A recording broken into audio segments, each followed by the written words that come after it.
Salut à tous, c'est Frédéric Delavier. Ce soir, je voulais vous faire une petite vidéo de grande importance pour vous faire part de la découverte que j'ai faite fortuitement et découverte qui met le doigt sur la cause profonde de la grande crise homme-femme que vit l'Occident. Et cette crise homme-femme, comme nous pouvons tous le voir avec le taux de divorce extrêmement impressionnant et cette lutte que nous ressentons entre les femmes et les hommes, alors souvent qui sont de l'initiative des femmes qui se sont senties opprimées et qui attaquent les hommes et en veulent aux hommes, et les hommes qui par réaction génèrent les incels ou autres communautés ou autres groupes d'hommes déçus des femmes, mais qui est une crise qui a ses racines dans notre biologie, dans notre génétique, et cette grande crise est en vérité une crise adaptative à l'humanité, et elle n'est ni de la faute des hommes, ni de la faute des femmes. Il y a simplement une incompatibilité génétique de nos comportements inscrits en nous et ce monde moderne, ce monde occidental qui a changé bien trop vite, à la différence des sociétés traditionnelles qui ont conservé des structures, on va dire, patriarcales où la crise du couple n'existe pas, même si les relations sont extrêmement rigides et peuvent être, avec un regard d'occidental, extrêmement dures et pesantes pour les femmes. Alors, cette découverte que j'ai faite m'a, en vérité, pendant quelque temps, plongé dans une profonde dépression. J'ai rarement eu ça. C'est une découverte qui... Je savais que nous étions des êtres programmés génétiquement et que le monde est tel qu'il est parce qu'il doit être ainsi et nos comportements ne sont que des automatismes de réaction en fonction de ce que nous recevons du monde par nos sens, puisque nos pensées surviennent d'une façon incontrôlée par ce que nous recevons du monde. Donc, en quelque sorte, nous sommes prédestinés à être ce que nous devons être, ce qui ne veut pas dire que nous ne devons pas être éveillés. Et l'éveil passe aussi par la conscience de cette prédestination à tous nos actes. Et ce que j'ai découvert montre que nous sommes de réels automates si nous n'arrivons pas à prendre de la distance sur nos programmations génétiques. La terrible crise que l'on peut vivre actuellement, que l'on voit actuellement et que nous vivons dans notre chair, hommes et femmes en Occident, où nous voyons de grands problèmes dans les relations hommes-femmes, on ne peut ne pas le nier, avec dénonce ton porc, les MeToo, j'en passe, et des meilleurs, et les hommes qui de leur côté vont se grouper entre hommes, méprisant les femmes pour ce qu'elles sont, et pour leur agressivité envers les hommes, et leurs accusations, souvent stupides, contre eux, qui sont en vérité le résultat d'un monde qui a changé, d'une inadaptation génétique et de programmations qui sont en nous qui ne sont plus efficaces. Alors que s'est-il passé réellement dans ce monde occidental qui souffre, c'est-à-dire les hommes et femmes souffrent? Eh bien, tout simplement, les progrès technologiques de ce monde, avec l'arrivée des énergies fossiles et toute la technologie des machines, et même des énergies nucléaires ou autres, qui ne sont pas des énergies fossiles mais qui produisent de l'énergie, a rendu le travail des hommes moins important, moins fondamental pour la survie du couple, alors qu'on dit des hommes en général, mais aussi des hommes, le sexe, hein, mais pas uniquement l'espèce, donc les hommes avec un grand H, et les hommes aussi avec un petit h, a rendu le travail des hommes moins fondamental, et aussi le travail des femmes, bien sûr, et le couple, qui était basé sur un partage des tâches qui prenait le temps d'une vie d'homme et de femme entièrement, puisque l'homme allait chercher l'énergie à l'extérieur, hein, et la femme, elle, s'occupait de l'éducation des petits à l'intérieur, hein, s'occupait des tâches ménagères qui n'étaient pas automatisées, s'occupait de préparer la nourriture qui n'était pas toute faite, il n'y avait pas de micro-ondes, il n'y avait pas de supermarché, on devait aller au marché, hein, acheter une poule qui était souvent pas plumée, hein. On devait aller chercher le bois le plus souvent, et après un peu le charbon quand ça commençait à arriver, mais c'était une vie de femme qui passait au foyer pour les petits et pour, après quand l'homme rentrait, lui faire la nourriture, parce qu'il revenait d'une dure journée de travail à l'extérieur pour aller chercher de l'énergie, c'est-à-dire de la nourriture et de l'argent, pour permettre, hein, à la femme et à sa famille, hein, donc à ses enfants, de survivre. Il n'y avait pas d'État qui était là réellement pour protéger les, les femmes et les enfants, et les femmes ne pouvaient compter que sur l'unité de leur structure familiale, donc du mari, hein, qui était là.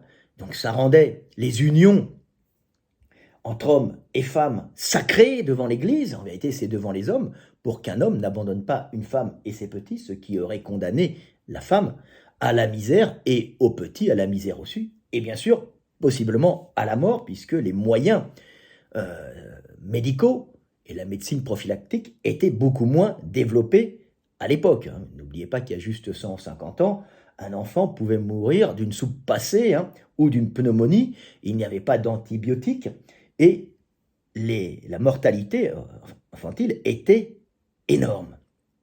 De plus, quand une femme s'engageait avec un homme, c'était pour faire rapidement des enfants et en faire beaucoup, parce que c'était dans les mœurs.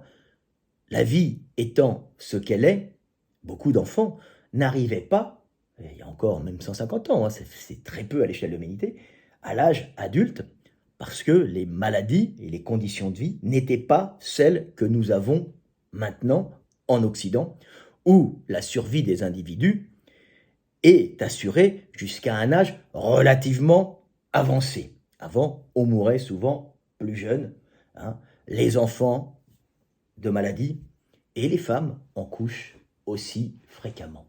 Je le redis, hein, les gens oublient, mais quand une femme se lançait avec un homme pour faire un enfant et faisait des enfants, au premier enfant qui naissait, la possibilité de mourir en couche était d'une sur 10. Hein. C'est-à-dire qu'avant 1900, hein, même le risque de mourir en couche, c'est 1 sur 10. C'est presque de la roulette russe, hein, sur un barillet. Hein.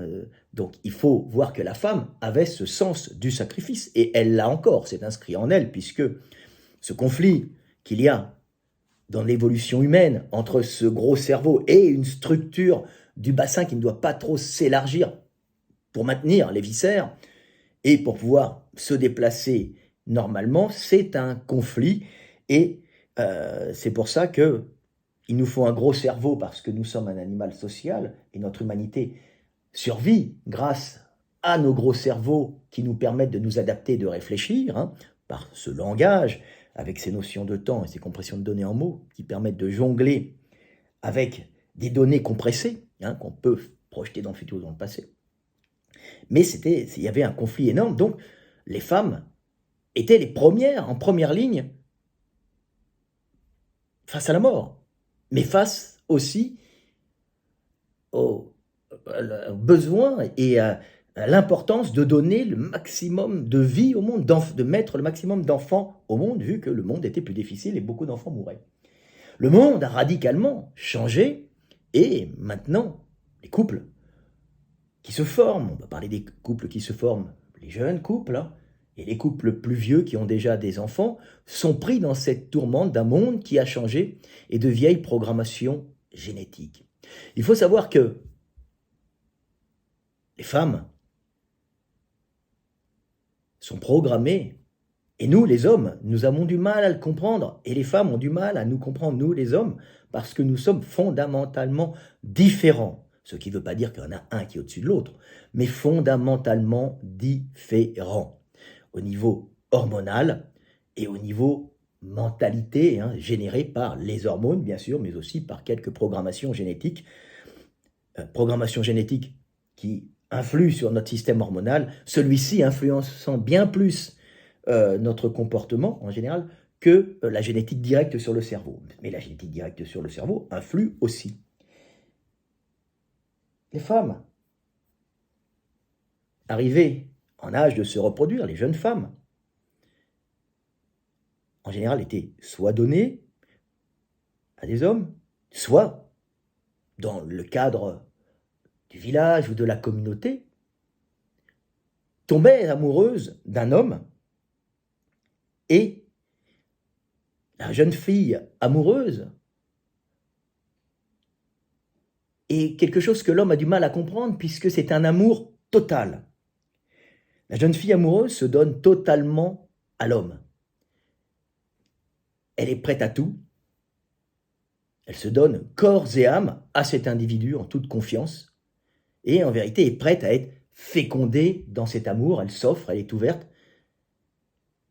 Ce qui est un leurre en vérité pour lui permettre d'être fécondée par l'homme. Cet amour extrêmement intense de la jeune fille ou de la jeune femme pour l'homme à qui elle s'offrira et à qui elle normalement fera sa vie avec, est un amour total, comme je vous l'ai dit, qui permet à la femme de passer le pas de l'angoisse de la mort, qui, il ne faut pas l'oublier, il y a encore 100 ou même 150 ans, était quelque chose de très important et de très fréquent quand elle mettait au monde un enfant. Parce que, comme je vous le dis, le passage dans le détroit du bassin, la femme étant plus large, il y a une confrontation et le bébé pouvait rester coincé.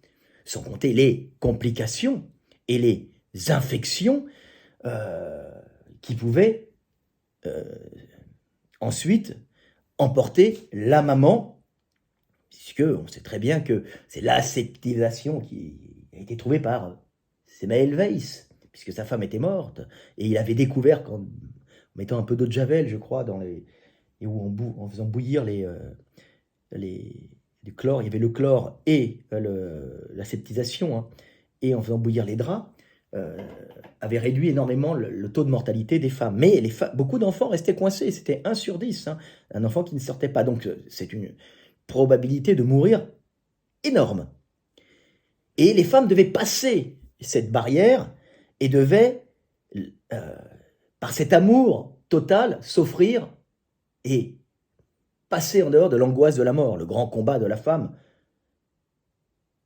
Nord, c'est pas d'aller chercher l'énergie à l'extérieur, dans un cadre qui n'est pas propice, en fin de compte, à élever des enfants, puisque la température basse favorise la prolifération bactérienne dans les bronches, et si tu prends un petit enfant et tu l'emmènes avec toi travailler dehors, il va mourir, ou il va être très malade et il risque de mourir d'une pneumonie. Les femmes peuvent aller travailler avec leurs enfants dans les pays chauds ou tropicaux, mais au nord, non.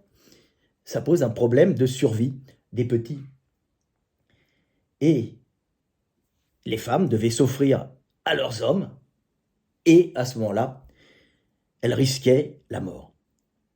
Mais cet amour total de la femme pour l'homme, qui est une programmation génétique et hormonale, donc génétique qui induit des torrents hormonaux, des variations hormonales, des orages hormonaux qui la transforment et qui la rendent amoureuse, et qui reste en elle en souvenir, se tarit très rapidement si elle n'a pas fait d'enfants, ou si elle a fait des enfants, elle sera à ce moment-là, cet amour qu'elle perdra pour son homme, sera compensé par l'amour et l'affection qu'elle aura pour ses enfants et l'attention qu'elle aura pour ses enfants, lui faisant oublier l'assèchement affectif qu'elle a pour l'homme avec qui elle est.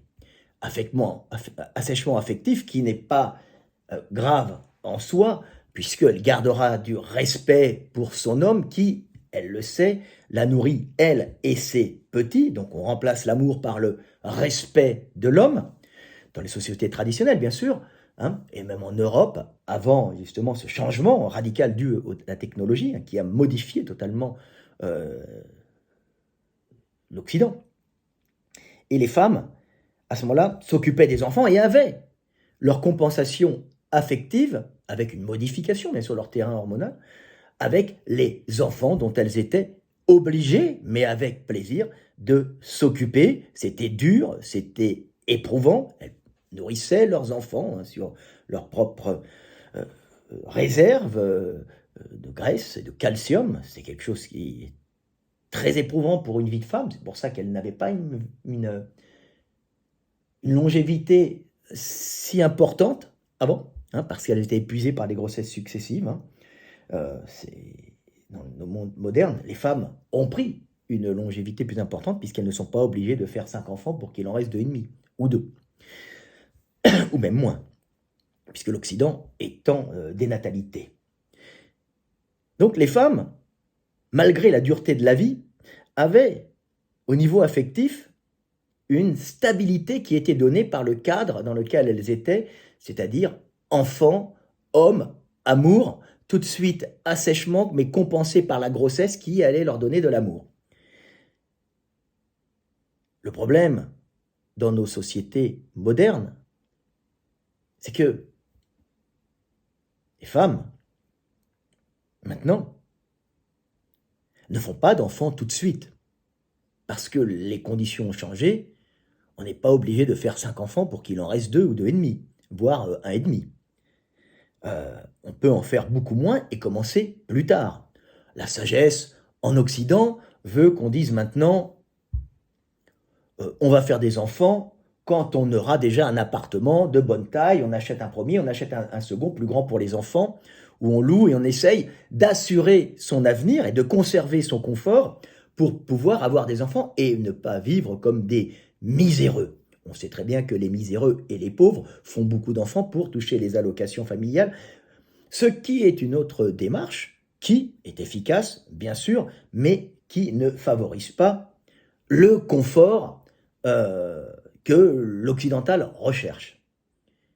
Et comme la qualité de vie a augmenté, les gens ne veulent pas avoir, quand ils sont de classe modeste, hein, et majoritairement les gens sont pauvres, hein, les riches, c'est à la télé qu'il y en a beaucoup, dans la vie de tous les jours, il n'y en a pas tant que ça.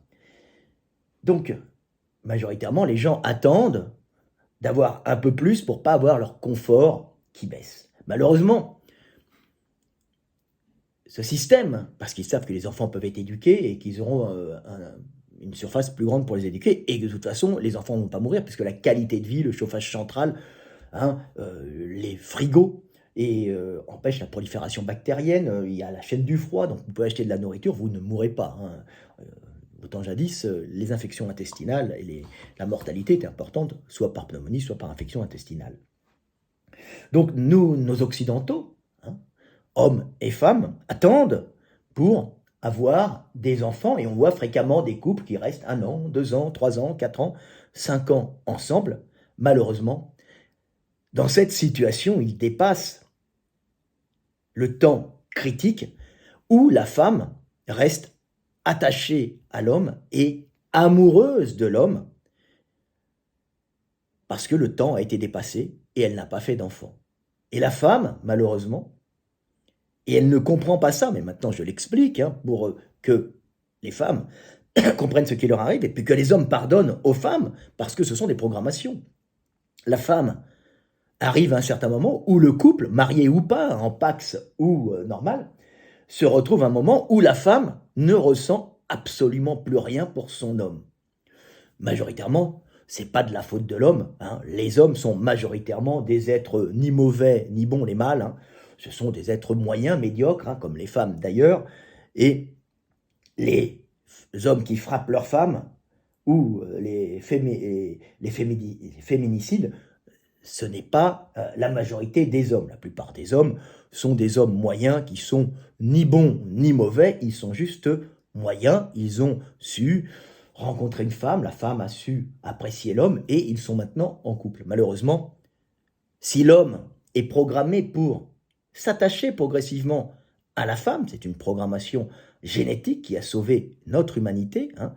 Il s'attache à la femme, il est profondément attaché à celle avec qui il était, et c'est ce qui entraîne le suicide de plein de jeunes hommes, hein, quand leur femme les quitte, mais aussi les quelques féminicides et les coups de poing dans la gueule que peuvent donner des hommes à des femmes qui voudraient les quitter, parce que si une femme veut le quitter, il a cette souffrance terrible que la femme ne peut pas comprendre des fois, qui est due à sa programmation d'attachement viscéral à la femme, comme je le dis tout le temps, comme un chien à son maître.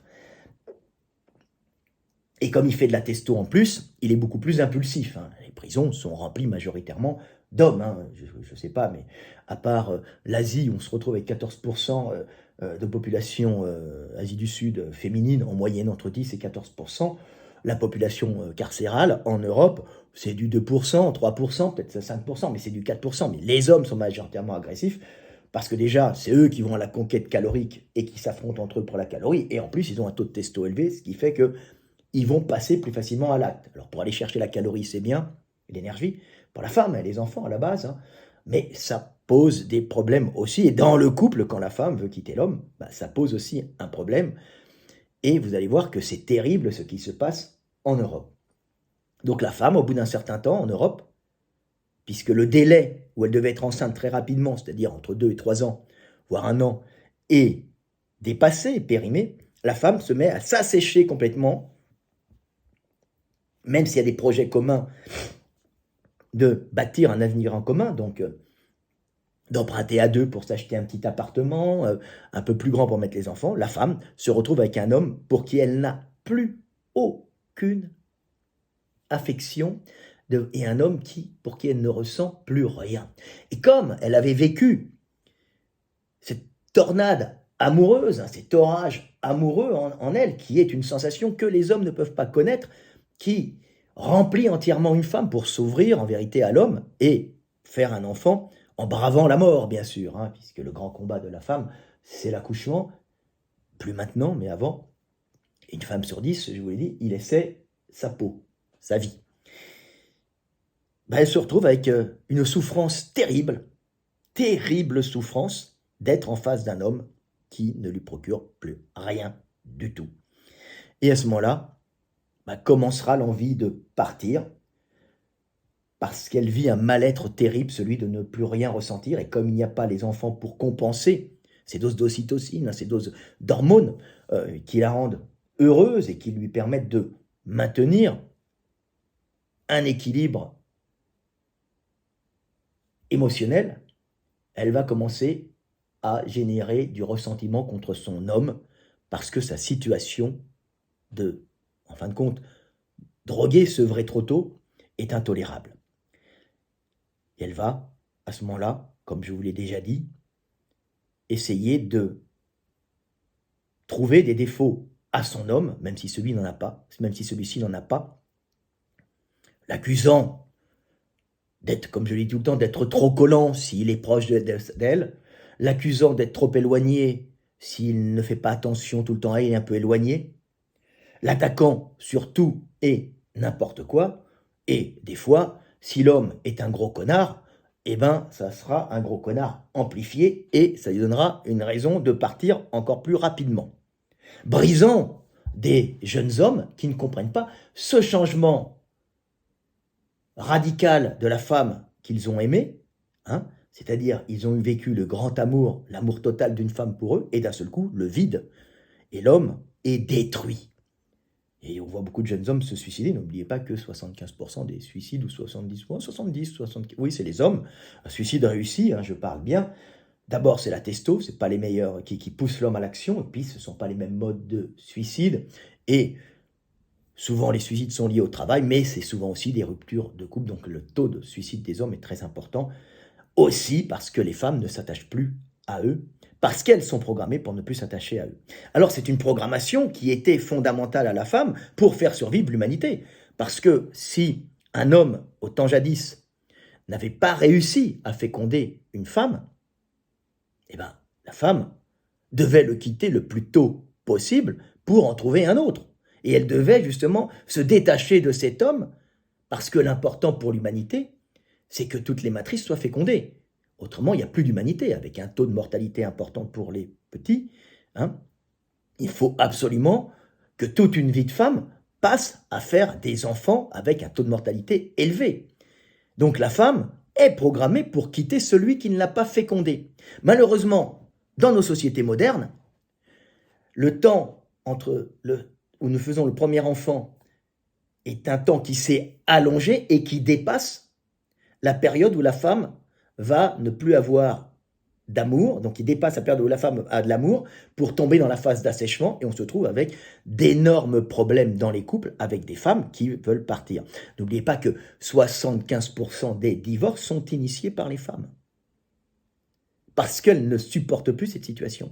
Et c'est aussi pour ça que les femmes sont attirées par les romans, par le romantisme, par tous ces romans à l'eau de rose, qui peuvent paraître pour un homme ridicules.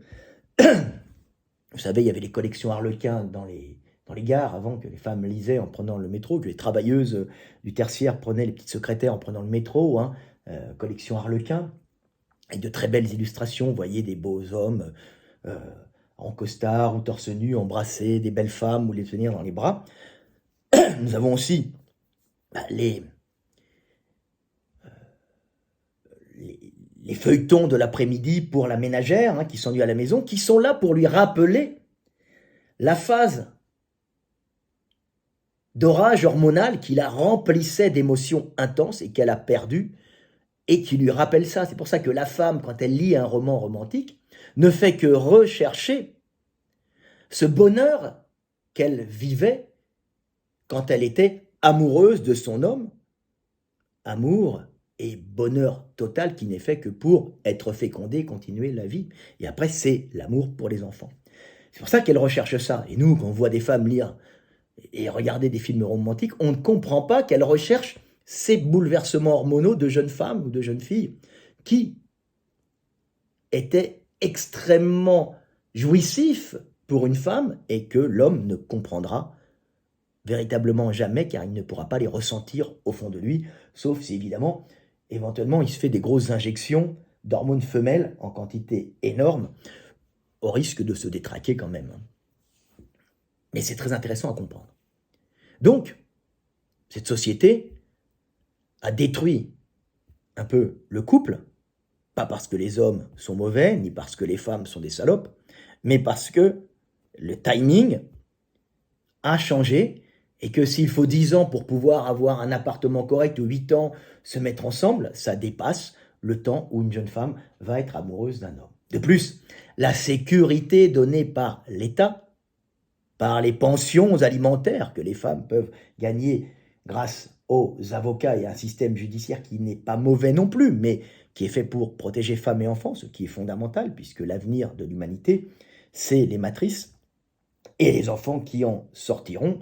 Et une matrice a beaucoup plus d'importance qu'un homme, puisque comme je le dis tout le temps, si un homme en une nuit peut féconder 9 femmes, une femme donnera la vie à un enfant en 9 mois, et en aucun cas elle pourra en mettre 9 au monde, ou cas extrêmement rare, je ne sais plus combien c'est le record de naissances multiples d'un coup, d'enfants multiples.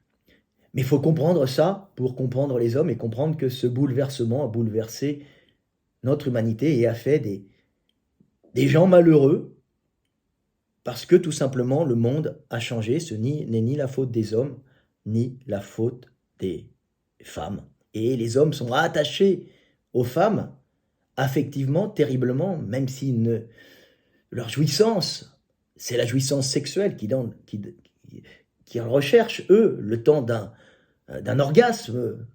Ils recherchent juste ça. Mais ils ne savent pas ce que c'est qu'être en permanence dans cette tempête de plaisir hormonal, d'être amoureuse.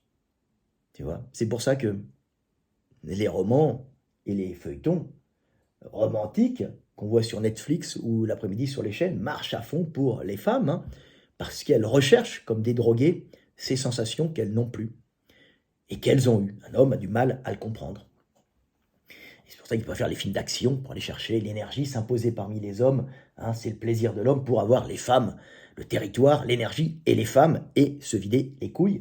Tout simplement, la jouissance sexuelle qu'il recherche souvent, et quand il a le pouvoir, c'est souvent pour rechercher la jouissance sexuelle qui est un leurre aussi, afin d'avoir les femmes, et croyant ne rechercher que la jouissance sexuelle, il finit par s'attacher comme un toutou à une femme qui le mènera comme elle veut, hein, au bonheur ou au suicide. Donc c'est très intéressant de comprendre pourquoi notre société s'effondre. Hein. Et on peut voir ça aussi dans les couples mariés depuis longtemps. Hein. Quand la femme, qui n'a plus d'attachement pour l'homme, commence à trouver son homme désagréable, même si celui-là n'a rien fait, celui-là est vieillissant, celui-là fatigue un peu, il n'a plus l'attrait de la jeunesse, elle n'est plus passionnée par son homme, les enfants sont grands, ou elle a des enfants, mais elle peut, grâce à ce monde qui a changé, le quitter pour prendre un petit boulot à mi-temps ou à temps plein. C'était pas les boulots des champs, hein, c'est un boulot tertiaire, donc c'est déjà plus supportable. Avoir des aides sociales. L'éducation de l'enfant est prise en compte par l'État, avec les écoles, bien sûr. Hein. Et la pension permet de survivre. Donc, la pression sociale autour de la femme, et surtout l'obligation de se mettre avec un homme qui la fera survivre, disparaît. Et ainsi, au premier problème, la femme peut quitter son homme, qu'il soit un brave gars ou un gros connard.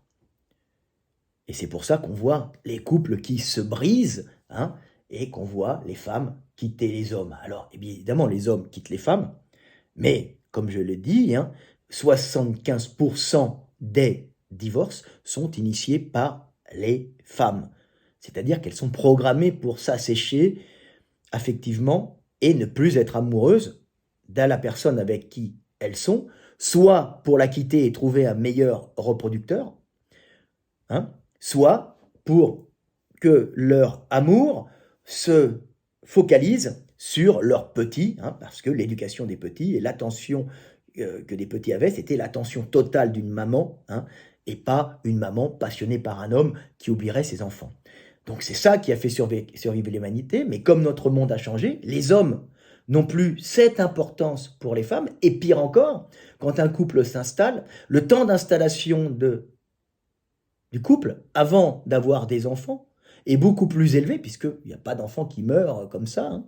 Et si au bout de 5 ou 10 ans, il n'y a pas d'enfants, et même 3 ans, on voit les couples se séparer, parce que la femme n'est plus amoureuse, ce qui avait fait survivre l'humanité, puisque la femme n'est pas faite pour s'attacher en permanence à un homme qui ne l'a pas fécondé.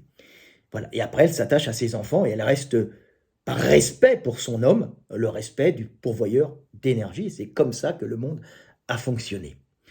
Et il faut savoir qu'avant, les femmes ne pouvaient pas quitter leurs hommes parce qu'il n'y avait pas les aides sociales. Et si elles quittaient un homme, elles étaient de classe moyenne, elles n'étaient pas toutes des princesses, hein, ou des filles de grands bourgeois, hein, qui pouvaient à ce moment-là partir. Et puis, la famille les prenait et les faisait survivre. La plupart des hommes étaient des travailleurs précaires et la vie était très dure. Une femme qui n'avait pas son homme pour rapporter l'énergie, et parce qu'elle était à la maison, si elle se retrouvait veuve, hein, ou si son homme la quittait, elle était condamnée à travailler et élever ses enfants, et souvent des boulots qui ne rapportaient pas, et elle était condamnée à la misère, voire à la prostitution pour survivre, et souvent à la prostitution et la misère. Hein.